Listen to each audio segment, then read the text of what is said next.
Hey, what's going on, guys? I want to welcome y'all to Real Tough Talk as we do, a little, basically this next episode. But this is a special episode as you saw from the beginning. This is going to be honoring the tragedy that happened recently. Y'all should know by now.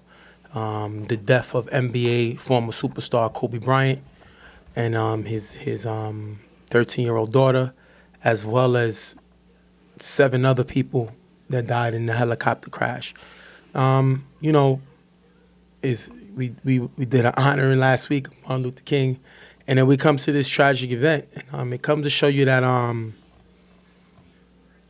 life is tough. Things can happen, and we wanted to show because we're a sports show, and we all play sports, we all watch sports, we all part of sports, and we definitely wanted to cover this situation as just a tragedy, but something that we all are feeling, something we all are a part of, even though we didn't know him personally. It felt like you lost a family member when you actually found out what happened.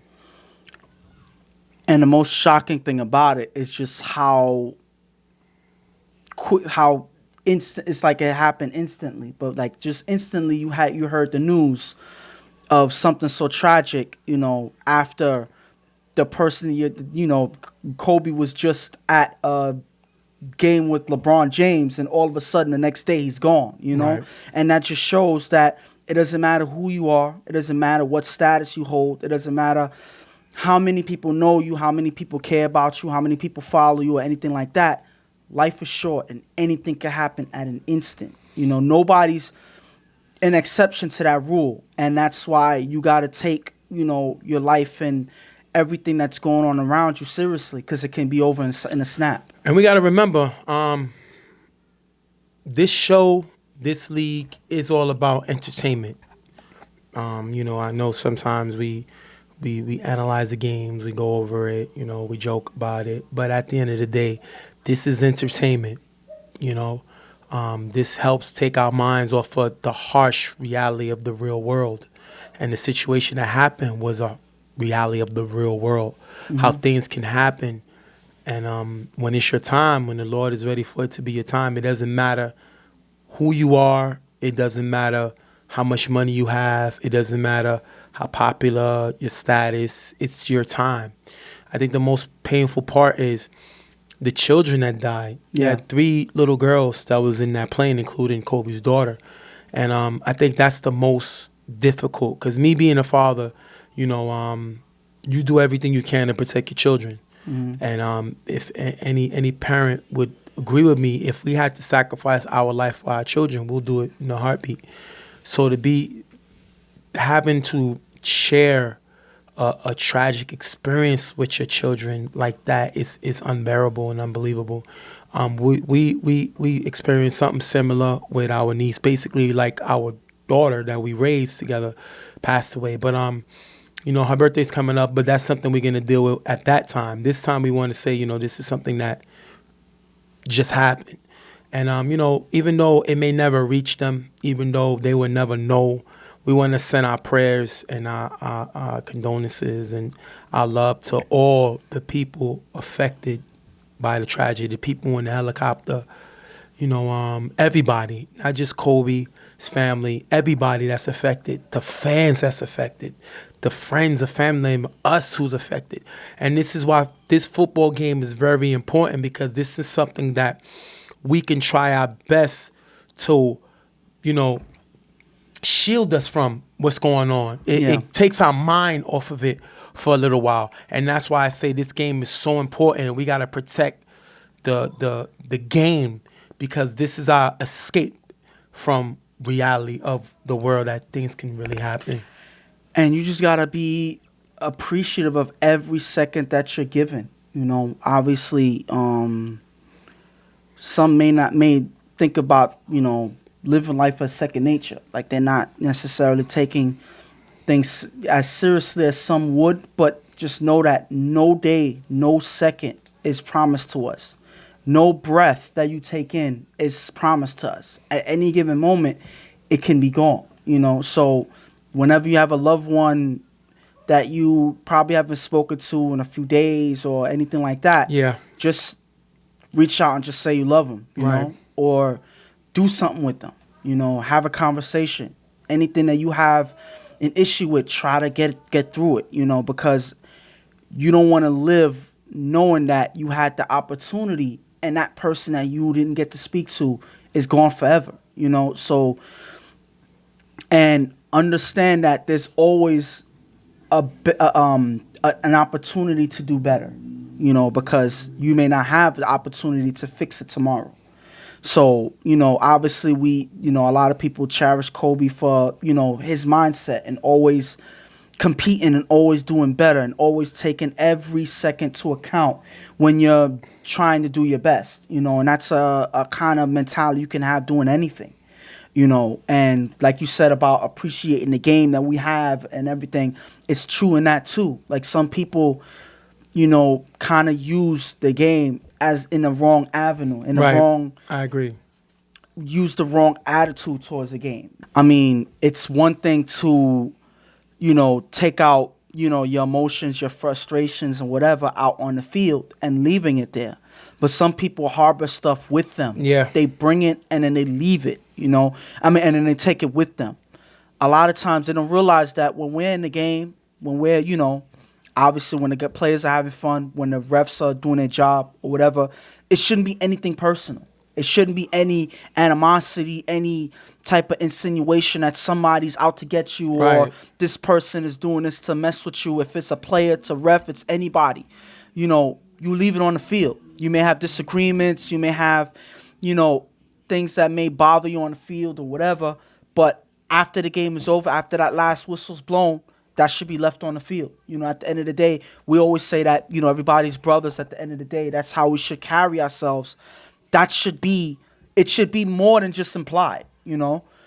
And all I could say is that take matters into account, because you may not appreciate it as much as we do. Many of us may not, and I bring it back to nothing is promised us in the end of the day. And the last thing I'm gonna wrap it up with is, we've experienced this, having our sister pass away, a few years back, and we didn't get to fix a lot of things because we didn't grow up together, and I guess it was a lot of things that we should have fixed. And this brings reality to you. This is a harsh reality that you never know what can happen. So definitely, we all got to look ourselves in the mirror and realize how we can be better, how we can just remind people that we love them, and just know that life is not promised. And once again, we're gonna send our love, our positive thoughts, and all our emotion and our support to everybody that has been affected by the tragedy. It doesn't matter what your personal beliefs in, your what you believe in. At the end of the day, somebody lost somebody in that helicopter crash.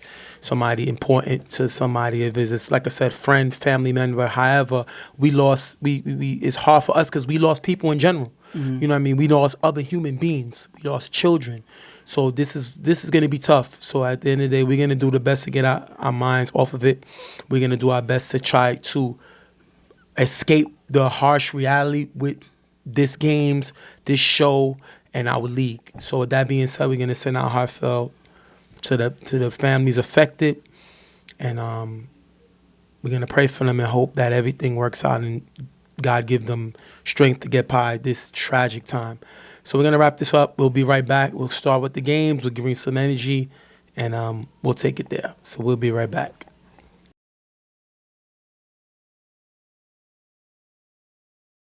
All right, now let's jump into this game. The first game of the day we want to go over is UTF versus Monarchs. Now, the Monarchs is coming off of a bye.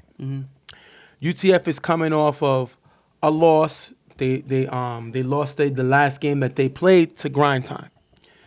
This is a big game for Monarchs because, a lot of people don't really respect the Monarchs. A lot of people don't believe in the Monarchs. But when I'm looking at the Monarchs numbers, this is the number one defense in the league. This is a defense that they stop people regardless of how they do it.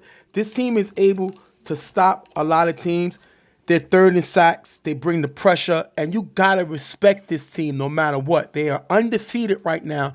So at the bottom line, this team is getting it done no matter what anybody thinks about them. And they do it without being the team that forcefully, puts up points. They're not a team that is going to run away with the game, with the score, or anything like that. But they keep control of the game. Their defense always gives them opportunity to at least get themselves that extra possession. And I think that matters a lot in a game in a league that's mostly favored for defense. Right. When you're able to give your offense more opportunities, that gives you a higher chance of winning, and they've profited off of that with that defensive play. And UTF, this is a big game for them. One, it's a division game. They're playing a team in the division. Two, they're on a little skid going 1-2 in their last 3 games. They haven't looked like the team that played in the beginning. And it's time for them to show the league that they can win games. And with Ramsey, that he can beat a winning team. This is a winning team that he has to prove that he could beat, that he could score on his defense, and that they can keep it together as a team to beat this team and show that they are seriously contender for a championship run. And Ramsey is actually one of the keys to this team.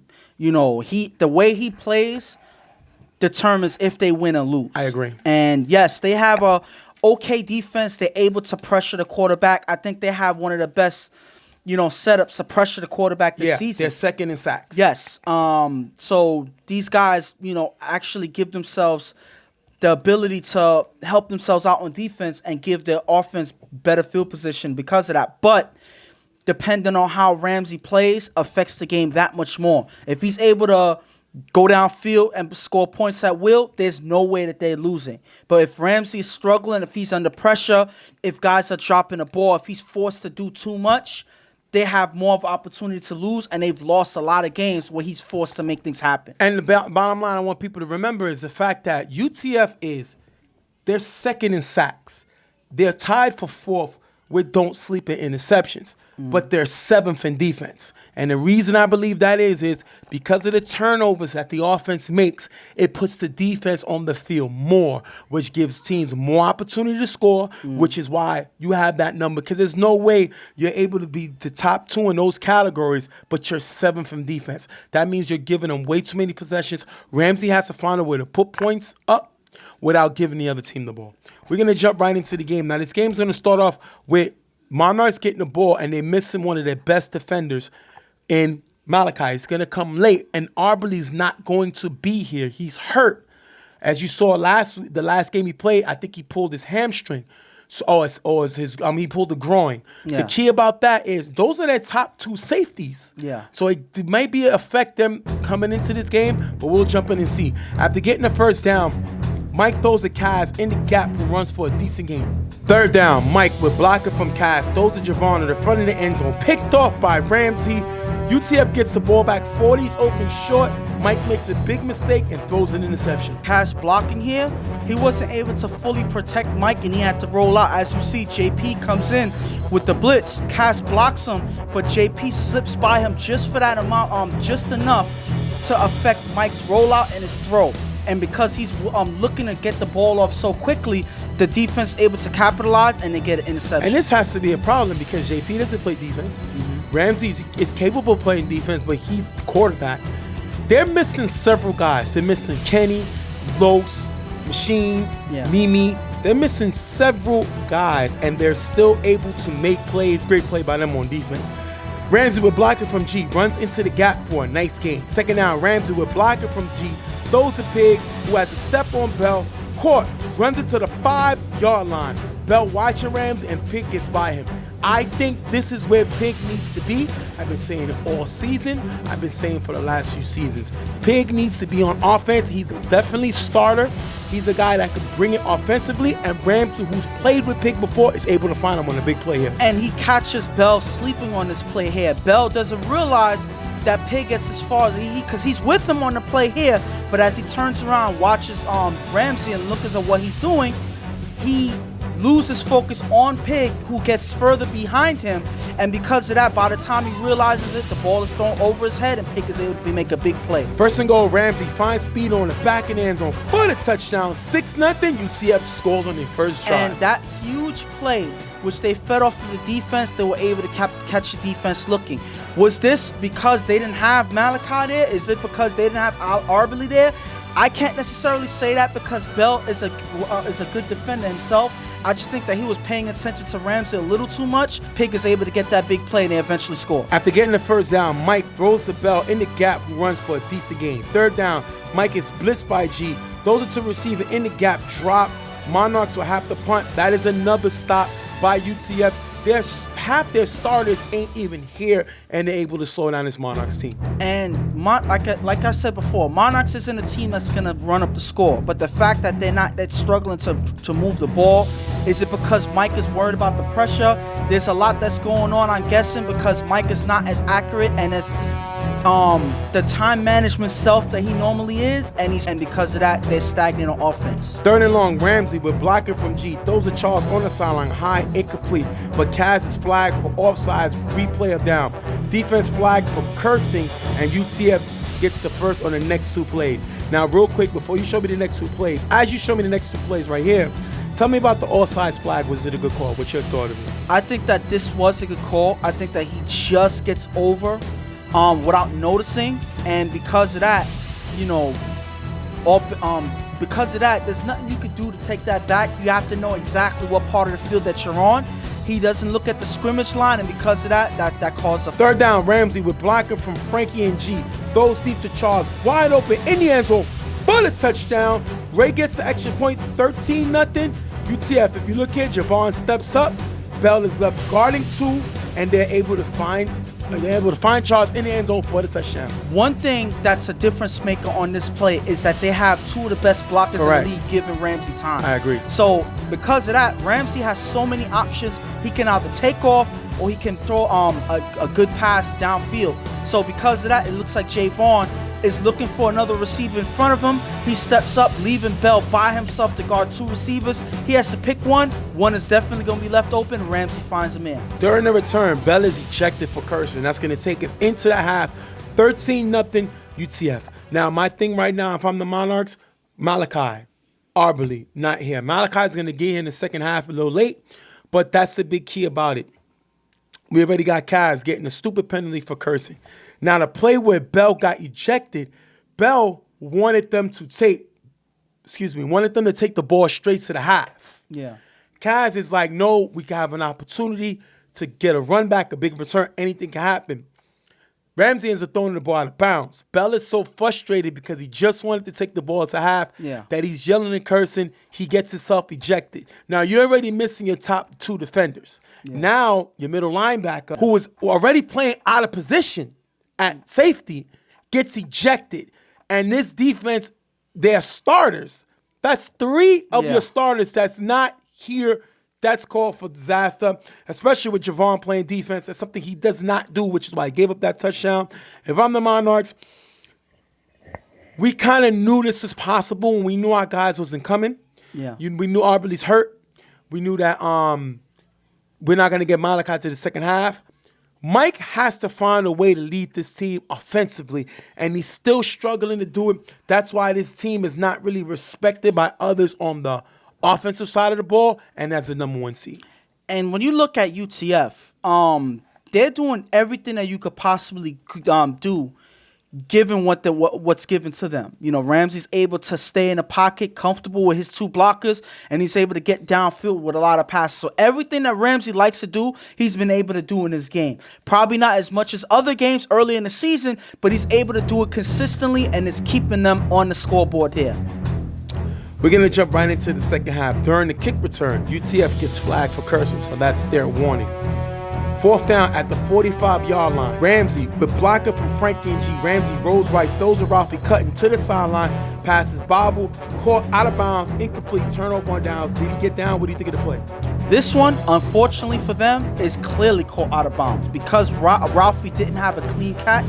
He bobbles it, and then he lands out of bounds when he makes the catch, clearly out of bounds. So you got to have control of the ball. If he would have been able to get control of the ball, that would have been a huge play for them. But because he's not able to hold on to it, they get stopped there. You got to be able to get a first down. Once again, I always feel if you have G and Frankie blocking, there is no way why you can't move the ball, especially with Ramsey. That is a big concern. If I'm this UTF offense, we can't get a first down to keep the game going. Monarchs get the ball back. Mike on 4 rush, runs in the gap for a decent game. Third down, Mike is blitzed by Pig, who's blocked by Cash. Mike throws a receiver in the middle for a decent game, getting them to the 20-yard line. Fourth down, Mike on 4 rush, throws to Javon in the back of the end zone. High, incomplete. Turnover on downs. Monarchs are stopped again, and we see once again Mike is struggling with his accuracy, and he throws the ball away. There's a lot of things going on in this game. Not really a good excuse. You know, it's very windy out there, so Mike has to time his passes better. He has to be more accurate, and it looks like he's so worried about the blitz, he's so worried about the rush, and the fact that he has a lot of guys missing on offense, because all of these guys that's not here also plays offense too. So these are a lot of options he doesn't have. He's trying to force things, and right now it's not working for them. Malachi is going to get to the game now. Now he just gets here. Second down, Ramsey on 4 rush, rolls right, throws the G, off target, incomplete. UTF with 2 blockers and nobody else stays short. UTF can't get any further and they're going to have to punt. They're not even able to pick up a first down. That is a concern. Again, they can't move the ball. They're going to have to punt. Second down, Mike runs on 4 rush for a decent game. Fourth down, Mike throws to Malachi in the front of the end zone. Just gets past the plane for the touchdown.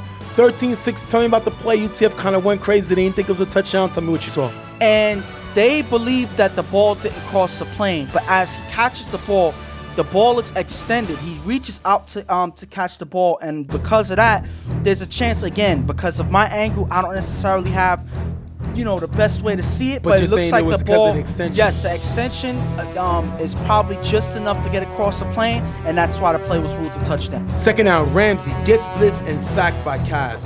Third down, Ramsey runs on the gap on 4 rush. Nice game, but still has to punt. Less than 2 minutes left in the game. Remember, it's 13-6, and they're not able to move the ball. They have to punt again. Another stop by the Monarchs. And I think that they got caught sleeping on that sack there by Kaz, and he came in.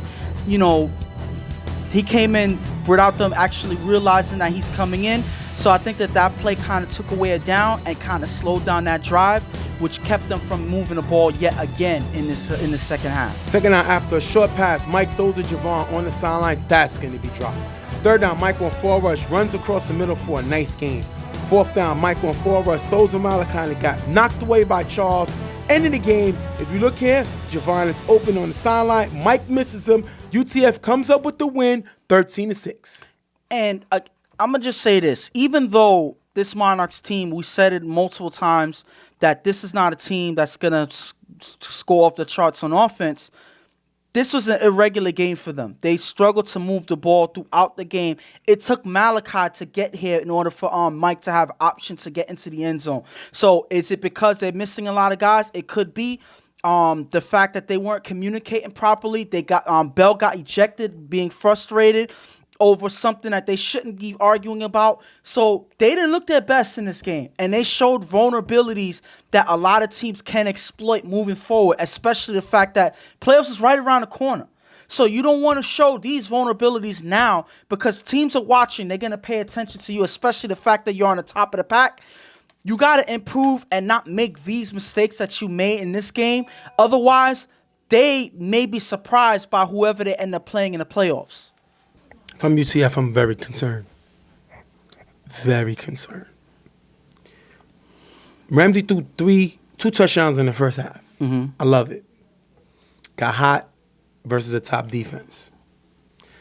Once Malachi got here in the second half, they did not score again. Not only didn't they score, they didn't get a first down on 3 possessions. That is a concern. That being said, I think the Monarchs defense is the truth. They proved it this game. They were missing several starters with Arberly and Malachi not here. And then you had the best linebacker, Blitzer, get ejected.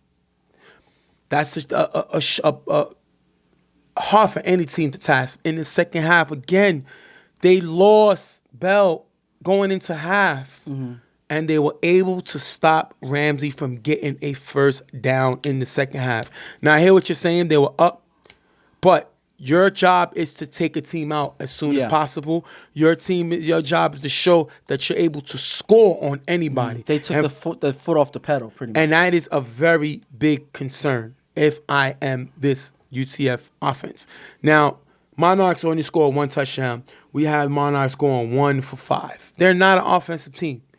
Mike is still inaccurate. He misses a lot of throws. He needs to learn to use his legs more. But at the end of the day, this is not a high-scoring offense. When I look at the numbers, this offense right now, the Monarchs that we just played, they are 6th in scoring. They don't score. At the end of the day, they stop people and they showed the ability to stop us, and we got to get that together. Now, I'm not worrying about it defensively because we was missing Los, we was missing Machine, we was missing Dirt. Those are several guys on our defense that's going to be able to shut them out. But offensively, Ramsey has to be able to score on this team if anybody's going to take him seriously. Now, I give him the guys props. He didn't throw any interceptions. And he kept them in the game. But in the second half, to get the ball 3 times and not be able to get a first down has to be a cause of concern. Yeah. So we're going to wrap this game up. UTF coming away with the win, giving Monarchs their first loss of the season as Ramsey wins his first game in 2 seasons over a win on a winning team. 13-6. We'll be right back on the side. Go up! Go up! Let's shoot!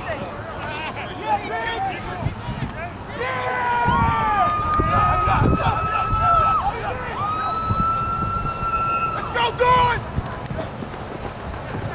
Next game up, we're going to have PME versus Dem Gettas. Now, Dem Gettas are finally here with their full team.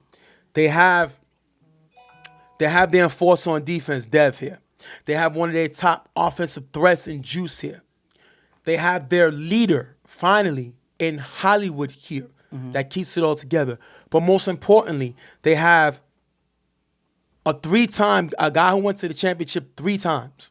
A guy, the only quarterback in UFL history to take 2 different teams from 2 different conferences to a championship game. Yeah. A former quarterback of the year. They got their starting quarterback, Reggie, here. With all these pieces here. And the thing about that is that just shows that it wasn't that this team wasn't that good on offense. It wasn't that this team wasn't that good on defense. It's just that throughout the season, they haven't had their full team, period. And I think that was what hurt them throughout the season. And the fact that now they have everything, now we get to see how dangerous this team really is, something that you've been alluding to all season.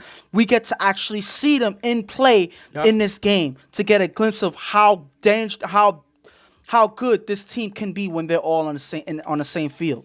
And on the other side, you have PME. Now, PME has showed some vulnerability as they, don't sleep, expose them and show that you're capable of beating this team. And that's the key to that. Now, they was able to beat a 99 team when they was able to turn it up. But you see PME show that they're willing to take the pedal off the metal and things can happen. Now, they don't have Chris and they don't have Mace, 2 of their top guys. But even though Dem Gettas have everybody, they're missing Ralph, which I think was big because you have Ralph facing his former team today. Yeah. But he's not going to make it. At the end of the day, what do you expect to see from PME? I expect them to try their best, and I think the key to that to them is they have to be consistent on offense. They have to score the football because now that Reggie's here, you know that they have opportunity to score. Whenever the last game that Reggie was here, they were able to score 3 touchdowns. Yep. More than they did all season. Yep. So Reggie puts up points no matter what. Whenever he's here, he puts up points. Yep. So they got to respond to that by putting up points on their own. They have to start off strong, scoring the football. They have to, and I think that's on Rel and that's on these offensive players to keep moving the ball. I think that if they're able to do that, they have a good shot winning this game regardless of who Dem Gettas have. All right, we're going to jump right into the game with PME getting the ball. After getting the first down, Rel throws a Jaquan in the gap for a decent game. 3rd down, Rel throws a Nico in the gap, getting him to the 12-yard line. 4th down, Rel throws a Nico in the gap, who gets stopped at the 5-yard line. Turnover on downs. That is a great stop by Dem Gettas. As 3rd down, 4th down came up, Dem Gettas team was able to lock up and keep them from getting any further. The closest they could get is to the 5-yard line. Regardless of how close they are, a stop is a stop, and that's good defense by Dem Gettas. 2nd down, Reggie throws a slick, cutting in the gap for a decent gain. 3rd down, Reggie's blitzed by Menstray, who's blocked by Hollywood. Reggie throws a slick, cutting on the sideline, getting him to the 48-yard line. Menstray blitz, leaving Slick open, but Tone gets ejected for cursing. That is a huge ejection from PME because they're already short-handed, and Tone not being able to hold back on the curse, it really hurts them. 2nd down, Reggie throws the bones, cutting in the middle to get them to the 2-yard line. 3rd and goal, Reggie finds Peter in the back of the end zone for the touchdown. 6-0, Dem Gettas. And Reggie was like a sniper. He took these guys all the way down the field, picking guys off on that defense into the end zone for the touchdown. And that is the veteran Reggie. Whenever he's given an opportunity, he finds ways to score. And no matter who's on the field, here he uses bones to get that big play to get into to get near the end zone. Then he finds Peter in the back. So he's finding ways to get past these offenses. This guy's been playing for so long, so he knows exactly how to read a defense, and he's able to do it here for this drive. PME gets the ball at the 40-yard line, 4 and out. Rel throws to Jaquan on the sideline, getting him to the 12-yard line. 3rd and goal, Rel finds No More in the front of the end zone for the touchdown. If you look here, Jaquan was guarded by Juice and Peter, leaving No More wide open, 6-6. I like the way Rel strikes right back, right at them. No More being a weapon, and the thing is, No More has struggled with being inconsistent. But he has to be that 3rd weapon when it's Jaquan and when you also have Mace. Mace isn't here this game, so it's very important that No More steps up in that role, and he does it here for the touchdown. And like you said, Rel's able to respond, getting his receivers down, to drive down in the gaps and finally get into the end zone. That is the way that you respond. That is the way that you play this Dem Gettas team. I agree. When you have Reggie on the other side scoring the football on his first drive, you have to respond. That's exactly what they do. After getting the 1st down, Reggie with blocking from Hollywood and Dev throws a Peter in the gap for a nice game. 3rd down, Reggie's blitzed by Chris, who's blocked by Hollywood. Reggie steps up, throws the Bones in the front of the end zone. Bones stopped running, picked off by Jaquan, taking it into the half.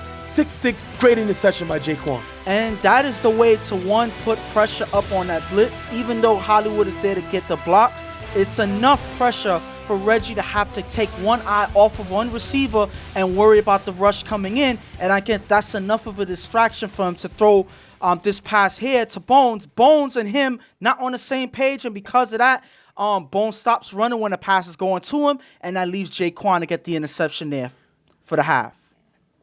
If I'm PME, first of all, great play by Jaquan. He's up there for Defensive Player of the Year. He's been playing safety amazing this year. Definitely showing the ability back there. We're here to show now. We know we don't believe the hype when it came to Dem Gettas' record. When they have the Hall of Fame quarterback back there, they're in any game. So we have to match them and show what we can do. We can't do what we get against Don't Sleep and allowing them to burn the clock. We know Reggie's looking to score and score often. We have to be able to match him, and this defense that we have right now this season, who is 2nd in interceptions, have to keep making plays. We already got one. We're going to be all right in the second half. And Reggie, had that first drive. He was good on that first drive. Second drive, they weren't exactly on the same page, and that just shows that because Reggie hasn't really been here consistently, he's not going to always have be on the same page. They're not going to always have good rhythm together. They have to fix that, though, because this is still a football game. Correct. There's still some football to be played, so you got to improve within the game and get on the same page. I think that if they're able to do that, I think that they can get the ball rolling finally. But as long as all of these guys here are here, and Reggie's able to, locate them and use them properly, I think that they'll be just fine in the second half. We're going to jump right into the second half with Dem Gettas getting the ball. 3rd down at the 45-yard line. Reggie throws deep to Bones, open in the middle. That's going to be dropped. 4th down, Reggie throws to the Admiral in the gap with blocks by Light and Juice. The Admiral runs for a nice game, picking up the 1st down. This guy told me he couldn't wait until him and Reggie get on the same level. Now, with these giants that Reggie has, it's only a matter of time before Reggie's able to find the Admiral, also known as Lou, for a big play, and he does here. Second down, Reggie with blocking from Hollywood, throws the juice cutting in the end zone, knocked away by Jaquan. Third down, Reggie throws to Hollywood in the gap. Malcolm misses the tag. Hollywood runs it in for the touchdown. 12-6, Dem Gettas. And this is what Hollywood does. People underestimate the fact that he's a very good offensive player. They assume that he's just going to sit there and block. The guy can run routes, and Reggie definitely is going to find him. Way to make this guy miss here and get the touchdown. And they take advantage of the drive, having the defenders, step up, worrying about putting pressure on Reggie. And because of that, Reggie takes advantage and finds opening gaps to get his receivers the ball. That's exactly what he does to continue that vibe that they had in the first half, and they're able to get back in the end zone again. After getting the first down, Rel throws to Chris cutting in the middle, who runs for a nice gain, getting him to the 20-yard line. Second down, Rel is blitzed by Hollywood, who gets through Mestre. Rel throws to Nico near the sideline, off target, incomplete. And if you look here, Will is arguing with Rel from the sideline. Now, I have no idea why they got Mestre blocking. That is not what he does. Yeah. This is a possible Hall of Fame receiver, offensive player. You already got him playing defense, which he's not a great defender, but he's not, no way, shape, form, blocker. That's not what he does, especially with a guy like Hollywood, who's going to come in with power. He kind of got more size than him. Good pressure there by Hollywood. Third down, Rowe blocking from Dub, throws a no more in front of the end zone, drop, picked off by Bones. Dem Gettas gets the ball back, and this is the problem I have with No More. Very inconsistent. We've seen him catch a touchdown early in the game, but we've seen him drop several passes in his career. This is a huge drop that caused the turnover. And this is why when compared to his brother Yomi, he's called the inconsistent brother of the two. We called them the Clutch Brothers, and he hasn't played at that same level. Since that All-Star game. Since that All-Star year that he's had. And, these are plays that's an example of that. He has the opportunity to play better than he does, but he shows inconsistencies with drops passes like this that leads to turnovers, mind you, from that interception there. Now, Dem Gettas get the ball, but if you look here, Will is still arguing with Rel. That's terrible. You already got your quarterback who just had a turnover, and this doesn't help. This doesn't make it easy on your quarterback. Very disappointing. Yeah, but I just gotta, real quick before we move on, I want to break down why he's arguing. I was there watching the argument happen since the first argument, and I kind of understand what Will is saying. And what he's saying is, on this play with the blitz where we mentioned that Mestre's blocking, you have two blockers on the sideline. None of them gets called in. Mestre gets struggles to block Hollywood. And that's a big opportunity to miss as he throws to Nico here. If you look, the whole sideline is open. So it's not that he didn't get him the ball, it's because you're under pressure and you don't give yourself an opportunity to get protection when you have it on the sideline. So Will's frustrated because that's exactly what he's there for. And he's not put in the game. So on plays like this, he had a point. But I think what hurt more is that he kept going with it. Yes, they made a mistake, but you got to leave it alone. Next play, the game is not over. So because of that, now you have an opportunity to hurt the rest of your team, and you're causing them to implode by you arguing on the sideline. Well, it's 12-6 right now. Reggie gets the ball with two passes to Hood in the gap for a decent game. Third down, Reggie throws to the Admiral, open on the sideline. Nice game, picking up the first down. Carmine is left guarding two. And if you don't know where you at on the field, Reggie will dice you up. And he's going after Carmine because Carmine has to pick his poison. Great play by Reggie, knowing who to go after. And the thing about this play here is if you look at Carmine, and I'm going to point out Carmine because this play here, if you look at it right off the bat, you would think that this is his fault, but it's not. If you look at the first two plays that they get the first down from, you see Hood in the gap getting two short plays to get them near the first down. Carmine is there, but he gets there a little too late. So here he's watching Hood, looking for him to get the pass. Lou's on the other side with him. He doesn't see him behind him. Mestre is looking to rush in to add pressure, but because of that, Nico in the gap has to slide over to guard Juice. That leaves Carmine defending two receivers. That's how you get Lou open on the sideline, and he's able to get some big yardage on that play. Second down after a short pass, Reggie's blitzed and sacked by Nico. Nico's speed gets through Hollywood and Hood for the sack. Will is still arguing from the sideline. What is Will arguing about now? Your defense just got a sack. and you're still bringing that negative energy. Nico gets through Hollywood, who has size on him, and gets through Hood, another, guy that, there to help, and he gets a sack. I don't understand what Will is doing. Very disappointed. If I'm Doughboy, Will does not get back into the game if I'm him, because this is the cancer that can destroy your team. Big sack there by Nico. Third down, we're blocking from Hollywood. Reggie finds Juice open in the end zone, in the front for the touchdown. If you look here, Carmine stays on the sideline as everybody else in man. Juice cuts to left in the end zone for the touchdown. You're going to see Carmine and Jaquan here arguing. And now the argument passes on to the defense. And this is the one thing that you do not want. Yes, you had some hiccups on offense, but when your defense is not on the same page and they're fighting with each other, that's all she wrote if this continues, because they're starting to implode all over. And if you look at this play, even though it wasn't Carmine's fault before when he had that big play with Lou, if you look at this one, you could tell that the defense is not on the same page. Everybody else is playing man. Carmine's the only one that stays on the sideline, letting his receiver go to stay on the sideline. Juice has nobody else to pick him up because, as you see on the other side, the corner is guarding his man. So there's nobody to guard that corner. Because Carmine doesn't go with him, Juice is left wide open for the touchdown. Now you see them falling apart on defense. It's 18-6 as you see Jaquan here jump this round and pick off the extra point. Takes it back into the end zone for the 2-point conversion. Right now it's 18-8. Jaquan is playing great defensively this season. After getting the first down, Rel throws to Chris in the gap for a nice game. 1 minute left in the game. Second down, Rel throws deep to Normal on the side. That's going to be dropped as Chris is opening the gap. That is a huge drop by Nomar. Another drop this game. 2 big plays he had. He caught a touchdown early in the game, but he's showing that he can't be a consistent guy you go after throughout the game.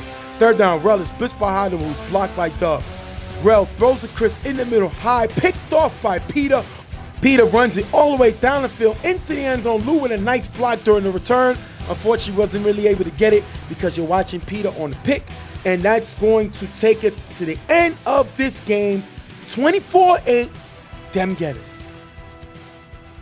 That's a way that you close the game when you see the opposite team imploding. They're attacking each other. They're arguing with each other. So you know what? You step up and take advantage, and that's exactly what they do. Right. You saw here, Rel is not fully in the game. He's not necessarily in, in his best condition, like in his head wise, because mentally wise, because you have Will still arguing on the sideline over a play that happened 2 drives ago. So because this is still going on, everybody else starts taking it on the arguing. Everybody's on the same page, and if you look on the sideline, Doughboy's silent. Normally, you see Doughboy very vocal. He talks to his guys. Sometimes he even, argues, debates with the refs every now and then. But you see him vocal. This game, he was completely silent. He wasn't in the game at all. He's silent on the sideline. So because of that, there's nobody there to keep control of the team. There's nobody to keep control of the situation. And they started falling apart at the seams. And because of that, Dem Gettas is able to take advantage, and they come away with a big win here. I'm going to go over both teams. First, PME. PME got smacked around today. They sounded good in the beginning of the season. They like beating people, and they were laughing, similar to a Golden State Warriors team. Mm-hmm. And then they met Don't Sleep, and they lost. And now they met Dem Gettas, and they lose this game too. Now I say again, they made an interception. They got an interception early in the game. Usually when they get an interception for Rel, he usually wins. Yeah. He don't win when they don't have an interception. Well, they broke that because they got an interception, but they still lost. Rel hasn't really proved much this season. 2 big interceptions. One wasn't his fault. Now, I had an inside source that told me that the reason Doughboy was quiet was because he had got 2 tickets trying to get here. I haven't spoken to him directly. I would love to get a chance to talk to him. But Doughboy is going to give me certain information. But I know, always you'll have a guy who's going to be frustrated or tell you what's going on. I usually get sources. And I got to confirm it, but this is what I heard. that, it's a little frustrating. He's picking guys up, getting guys here. They arrive late for this game. And Dem Gettas was ready for them, and they Yeah. wanted to smack them around. Now, Jaquan's having a great season, but again, you can see with the arguing with Will. Yeah. You can see with the arguing with Jaquan and Carmine. Yeah. I question Jaquan's leadership. Again, yeah, he had a pick. Yeah, he ran a 2-pointer back for a pick. This team lost 24-8. They got smacked around. So individually, Jaquan is a beast. That's why he can't be considered an A player because he can't lead. Yeah. When he went to Carver, the guy dominated Yeah. because he's able to worry about just him. When he's playing on his team, he's responsible for everybody else. And he didn't show it. Yeah. His leadership abilities. Doughboy got to understand, if this is what happened, whatever happened on the outside, nothing to do with your team. This may hurt Doughboy from getting a coach captain of the year. Now it's about the team you put together as well as how that team goes. Yeah. And right now, this team lost to 2 teams that they felt that they should have beat, in a Don't Sleep and a Dem Gettas. Rel got outplayed. I hope he watched. I hope he looked. I hope he took notes. I hope he had a pad, because he got to see greatness on the other side of the field. Reggie showed him what a great quarterback looks like. We seen the same thing happen with Jaquan EHS not be able to put a game away. We seen him carry that over in City Island. They get blown out, which I heard that was the reason why Ralph left, because of the championship EHS. They miss Ralph. They miss their leader because Jaquan is not it. And the proof is in the pudding. They're arguing with each other on the field. Why didn't he make Baby or Will leave? And is no order. We even heard Will say, we need to go get Pam's to coach. If we had Pam's here, this wouldn't happen. That's a disrespect to Doughboy. That's a disrespect to Jaquan. That's a disrespect to your quarterback. That's all what Will did in the game. He was not quiet at all. Yeah. That's a problem. You got no more dropping passes, showing the fact that he can't be the number 2 guy. The number 3 guy, because when it's Jaquan and it's Mace, that's the number 1 and number 2. No more can't be that guy. It's too inconsistent. So this team is all over this face. We seen Carmine, who talks a lot, get beat a few times. You're supposed to be this mastermind. He give you notes. He gives you stories on how he's a top corner. We've seen him get beat. He played zone when everybody else was in the man. And we see Casey catch him with a pump and go where he tried to jump the route and the receiver was behind him. Yeah. So this guy has shown that he can be attacked. He's still an all-star. But come playoff time, teams are going to go after him. Now, on the other side, Dem Gettas show that they're a very dangerous team. But Hollywood must be here. This team is not winning without Hollywood on the field. It's not going to happen. He keeps them together. They all respect him. And when you got him and Reggie together, this is why this team, if people forgot, eliminated Carver a few years back. Because of Hollywood mastermind thinking and Reggie, who should be known as the Peyton Manning of the UFL. Yeah, and the fact that with Reggie here, and I'm gonna share the statistic of their improvement on offense. Correct. As they move ahead with Reggie on the field. When they're not on the field, when Reggie's not on the field, they average 8.6 points a game. Correct. Which is not much for a team that was known for scoring. Correct. Last year, that would put them in 6th in scoring. Yes. So with Reggie playing, they average 18.5 points per game. That is a 115% increase compared to when he's not here. That's a complete difference when he's here. And real quick, while you finish, they're tied with Monarchs in offense with 6, and we know Monarchs does not have an offense. And with Reggie, you said they jumped up to what percent? 115% increase. Wow. And that 18.5, if Reggie was here, that would put them in the average, if that was him all season, 2nd in scoring, only behind UTF. Listen, all I'm saying is I have some stats every now and then. That was a good stat right there. I can steal numbers. I can do calculations too. Regardless of But what. it's cool when you put the numbers together. Yeah. Did you say what? 115% Increase. Yes. Imagine your job saying, yo, I'm going to give you 115% raise. Yes.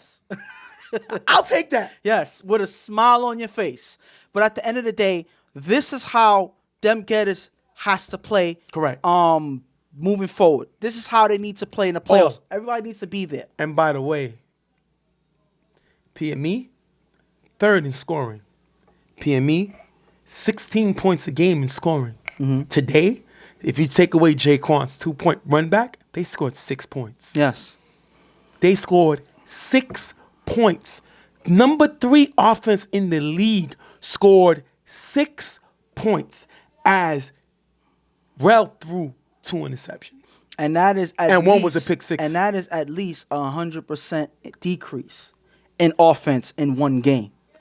So there's trouble right here for this PME team if they let this implosion continue. Remember, they scored no points against Don't Sleep. Yes. So Another team that is defensively Don't Sleep is, when I look at their numbers, Don't Sleep is second in defense. and there's no excuse that they didn't have their quarterback that, and all yeah. of that because they had their team here. Yep. Yes, there's certain guys that haven't been, consistent here. Chris hasn't been here. Mace hasn't been here consistently. But the fact that you have your core guys here and they're still not being effective, that just shows that your team itself is starting to come apart at the seams, and their leadership, whoever they may be, has to step up and get these guys under control. And real quick, you have a team that I just said scored 16 points a game. Mm-hmm. In their last 2 losses, you know how much points they scored? 6 points. In their last 2 losses, they scored a combination of 6 points. It's trouble in paradise. We're going to wrap this game up with Dem Gettas spanking PME 24-8. I think PME can turn it around. I think this is a good loss for them because it shows that they are giving away a championship. So we're going to have to see what happens next week. We're going to see how we be right back. 24-8, Dem Gettas over PME. We'll be right back.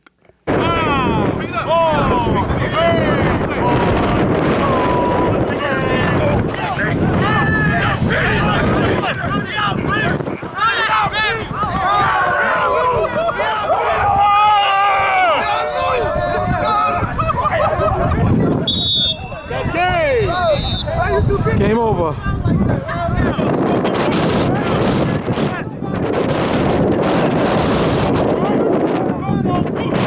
Next game up, you're going to have Rep City versus Never Scared. Rep City still searching for their first win. They're going to get a win by the end of the season because they got a forfeit win to Untouchables. But this team has picked up Akon. Akon has done his best. I got mad love for this guy. He said he's going to throw. He's coming out and done the best that he can do. Unfortunately, Rep City hasn't really been able to help him offensively. He's been doing his best. He's been a trooper. He's trying to help this team win. And the sad part is this team. I mean, one thing as well that I got to mention is that, they have a lot of new young guys that's playing with them, that's, trying to come up and get their experience on the field. And then you also have Rel that's not always able to make it to these games. So that's another thing that hurts because I think that he brings his team to another level and he gives Akon a consistent target downfield. Right, I agree. You have everybody else that's trying to do everything on both sides. You have Meech trying to do everything. You have D-Boy who hasn't been the same player since he got injured many years ago. No. So there's a lot of things that they don't have that they used to have, and that's why they're not necessarily the same team that they used to be. So Akon has to find a way to bring the best out of these guys, and because this is first time playing with this team, it's hard to do that when you're trying to learn what what everybody's strength is. So he has a tall task ahead of him in this season, but I believe that there's opportunity if he's able to help them put it all together. And Never Scared. First of all, They look like they're going to defend their title for drops. They look like they're going to be, again, the team that lead the league in drops 2 years in a row. They drop at least 4 passes a game, average. But, their defense, not a very good defense. They're 8th in defense. They're not a defensive team. They were a bad defense last year. Even though they added Puto this year, I think that was a great pickup. His problem is he curses too much, he can't stay in the game. Even though we've seen Sean starting to play a lot better, Julius is here. They got guys that can make plays, but they're still not a great defensive team. Offense, they was always a top team. This team has dropped to 5th in scoring. In this team's first 3 games, they scored 49 points. That's 16.3 points a game. If you look at the regular and the stats, they would be in 3rd, just over PME. But their last 2 games, they have scored a combined 7 points. They got blanked 1 game, and they scored 7 another. That is a humongous drop on this offense, who also this game won't have their starting quarterback, Fred, here. And a lot of those games, it's not mainly because, Fred is struggling or anything like that. It's because I would say more than half of his passes have been dropped. So after a while, you have a quarterback that's going to try to force things, and he eventually throws interceptions or gets stopped.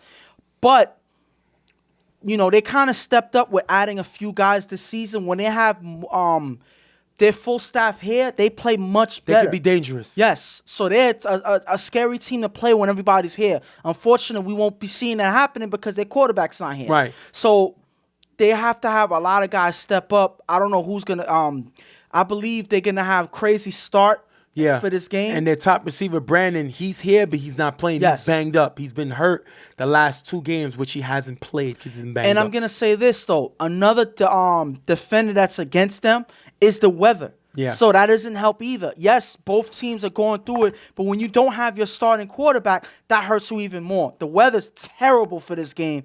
You're going to see it on the footage where it's going to be water on the screen and all of that, so it's terrible out there. And the fact that they have to have a substitute quarterback doesn't help them at all with their chances. All right, we're going to jump right into the game. Akon on 4 rush is sacked by Just. Big sack by Just there. Great defensive play. Second out, Akon is blitzed by Julian. Throws a cello in the middle for a decent game, picking up the first down. Akon then with 2 passes in the gap, getting him to the 5-yard line. 3rd and goal, Akon finds Meach in the front of the end zone. But a touchdown. Jay gets the extra point. 7-0. Repsky scores a touchdown. And this is a drive that you need to see from Akon. Yes, He started off getting sacked on 1st down. But other than that, he was able to drive down the field, locate receivers in the gaps, and get what the defense gave him and more. And he's able to find Meach finally into the end zone for the score here. After getting the first down, Crazy throws to Sean in the middle. D-Boy gets a hand in it, incomplete. 3rd down, Crazy with blocker from Germ. Throws to Josh in the middle for a decent game. 4th down, Crazy throws the face in the gap, but is tagged at the 10. Turnover announced. Crazy thought the giver was past the 5-yard line. Thought he was going to get a free play. He didn't, and that's going to be a stop. And that's not something that you want to hang your hat on, taking a risk to try to get a free play on. Because that's not always going to be seen by the ref, because that can be, it's hard to determine exactly where that 5-yard mark is. He could be 1 step away. Why take a chance? Let the refs do their job. If you get a free play, you get a free play. But don't throw yourself off trying to play on the free play because you take away opportunity to get into the end zone. There was not good field position on this down here, so you take every precaution you can to try to get into the end zone. Crazy doesn't, and because of that, his risk does not pay off. Rep City can't move the ball, and they're going to end up having a punt. After getting the first down, Crazy scrambles on 4 rush, throws the face in the middle for a decent game. Casey's flagged for stepping on the line before the throw, loss of down. 3rd down, Crazy's blitzed and sacked by D-Boy, never scared, has to punt. Crazy's a backup quarterback, but he's playing like a backup quarterback. Yeah. That big down when he stepped over the line was huge for a loss of down, and then he gets sacked by D-Boy. D-Boy showing that he's still capable of making some plays, forcing never scared to have to punt. And that's because Crazy's not here positioning himself to play the quarterback. That's not the position he came here to play.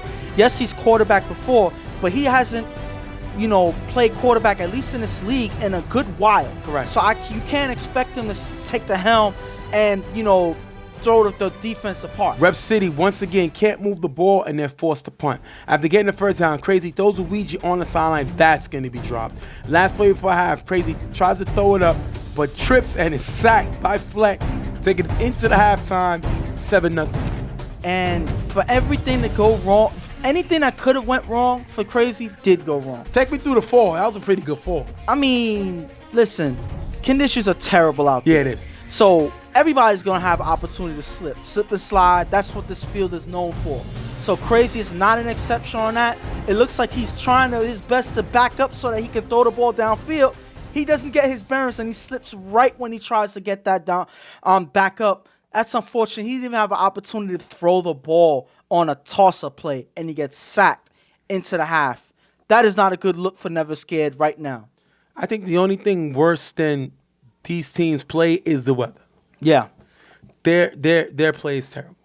I got to give Akon his props because you have a man who's coming off of a 2 back-to-back championship run, winning 2 chips with IOD, and he's here throwing for Rep City. Now, I always say Rep City's dangerous come the playoffs. Yeah. Dangerous team. I think he's getting ready for the spring season to throw. So this is his best opportunity to warm up, no pressure. But at the end of the day, these guys got to give him help. And unfortunately, his best receiver isn't here in Rel. So they're going to try to keep this game close and maybe pull out a quick win. And we're Never Scared. Nothing against Crazy, but they got to find another backup quarterback. It's not working out with them. And I believe Crazy at this point ends up leaving the game. He ends up having to leave, so he doesn't stay for this game, and somebody has to take over. So I don't know who. Well, we obviously know who it's gonna be, but it seemed like at that point they didn't know who was gonna take over.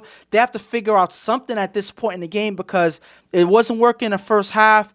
Yes, they didn't really have any pressure on defense because Rep City's also struggling, but they have to figure out what to do because regardless of how bad they're struggling, Rep City still has to lead 7-0. So they have to respond. We're going to jump into the second half. Mamba comes in to throw as Crazy leads. Third down at the 45-yard line. Mamba throws deep to Eric in the gap. Passes over Meech's head. Caught at the 5-yard line. First down. Meech was caught looking at the quarterback, and Mamba goes downfield. Great throw there. First and goal. Mamba finds Ouija in the corner end zone for the touchdown. Sean gets the extra point, 7-7. Reem leaves the corner and gives up the touchdown. And I think these two plays are huge mistakes. One, with Meech, I think that he underestimated Mamba's arm. He underestimated that he can get down there, especially with the wind, as rough as it is in this game. But Mamba's able to make that throw. And Eric, one thing I could say is, as soon as he came on this team, he's been an effective weapon downfield for Fred, and that continues here with Mamba being able to connect with them. And on this play here, Reem does the fundamental mistake that a corner should not make. He leaves the corner. You have Ouija on the corner. You have to stay there. Reem sees a receiver and he cuts with him, leaves the corner, and Ouija's left wide open for the touchdown to tie the game. After getting the first down, Akon is blitzed by Josh. Rolls left, throws the test in the gap, who runs for a nice gain, but Rep City still has to punt. They're not really able to move the ball. Test does not look like the play he was before. This kid was dominant. We always say he's a step away from being the total package. He always leaves us like lacking something. Yeah. But at the end of the day, Akon is doing his best. Unfortunately, this offense ain't helping him, and they get stopped yet again. Third down, Mamba on 4 rush, runs in the gap with nice blocking from Jerm. Mamba with a big run and a first down. Mamba showing the ability to move with his feet. Great play there. Then Mamba throws to Eric in the gap. The ball sails high, tipped by Eric, picked off by Meech. Rep City gets the ball back. The wind blew it off target, and that is an interception. And that is unfortunate because Mamba looked like he was trying, he was getting some fire into the offense. And on here, this was not a bad throw to Eric, but you could clearly see that the wind just steals that ball. Right. And it's like the wind is trying to help Rep City at this point because that sails away from Eric. Eric tries to get control of it. He tips it, and that falls right into Meech's lap for the interception there. Akon with 2 runs on 4 rush for a decent game, but they can't get any further, and they get stopped again. Never Scared gets the ball, but they're not able to move it, and they get stopped. Rep City gets the ball back and they can't do anything before the time runs out. We're going to go into overtime 7-7. And both teams have been struggling all game. But I would say Rep City has been looking worse out there because they were able to score at first.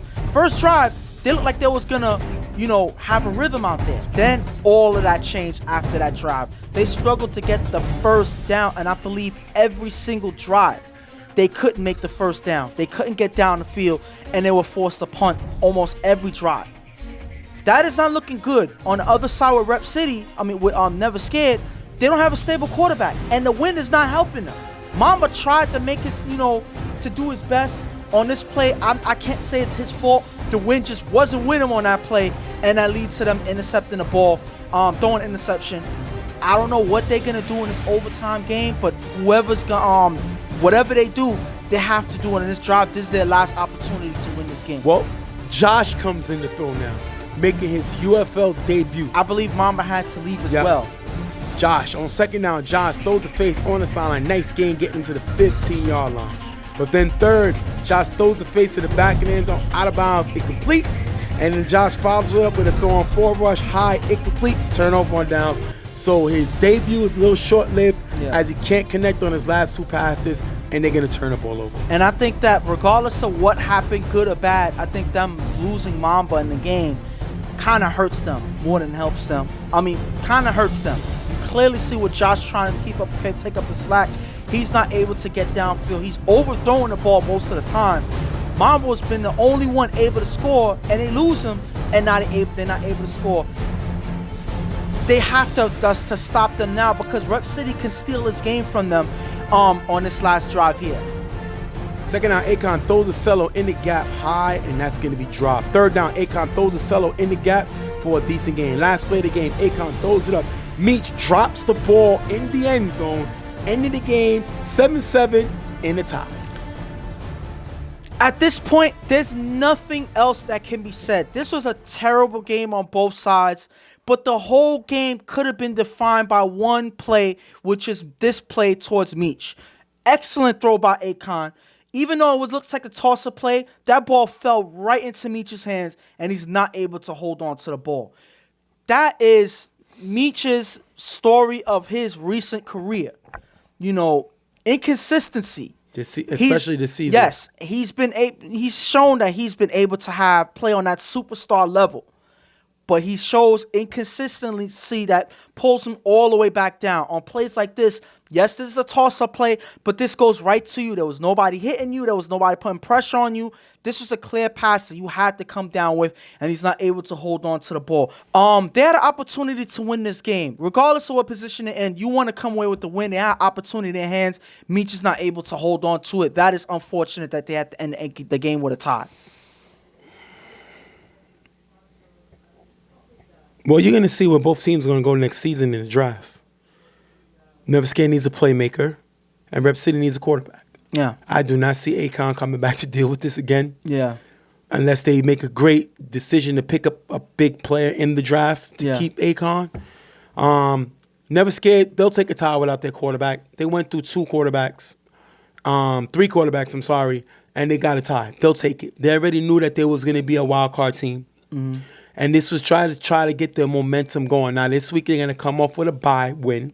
So it gives them more opportunity to get prepared for the playoffs. That being said, before we wrap up the show, we're going to go over some of the games this week and the stuff we want to say what's important in these games coming up. You got Monarchs versus Grind Time, PME versus Rep C, and UTF versus 99. The Monarchs Grind Time game is amazing because Bo used to play with Monarchs that won the HS. So that's going to be a personal game. Rep City and PME, you're going to have a lot of trash talking between Doughboy. He is not a D-Boy fan. They're not fans of each other. Yeah. So that's going to be a great game to see. And UTF versus 99. These teams can't wait to play each other. They've played each other in the past.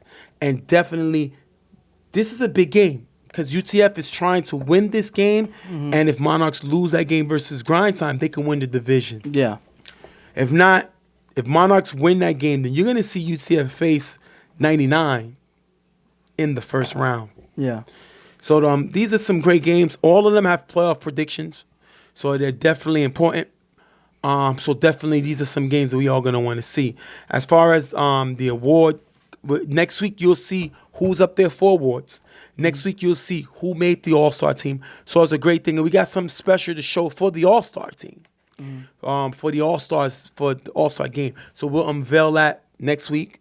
Maybe we'll if we get the film, we'll show it on my Instagram page as we show what's the thoughts coming into the All-Star game. Yeah. But bottom line, this week is the last week in the regular season. This is an exciting way to end the season. Obviously, you know, a lot of guys weren't able to be here early in the game. We already know what happened there. But it seems like now we're starting to get to see exactly what teams have what potential, Yeah. how they play, how they may fare in the I agree. playoffs. You know, because just because they have a certain record doesn't necessarily mean that that's how they're gonna play. I agree. In the playoffs. Obviously, we already know playoffs is a different animal, so it's exciting to see exactly how these teams stack up towards the end, who they play against, and how surprising the outcomes may be. I can't wait to see it. And, you know, I'm ready for the playoffs now. Obviously, we still have 1 week to go, but I can't wait. More football, and just to see the outcome just, you know, has me, you know, at the edge of my seat. All right, we're going to wrap this one up.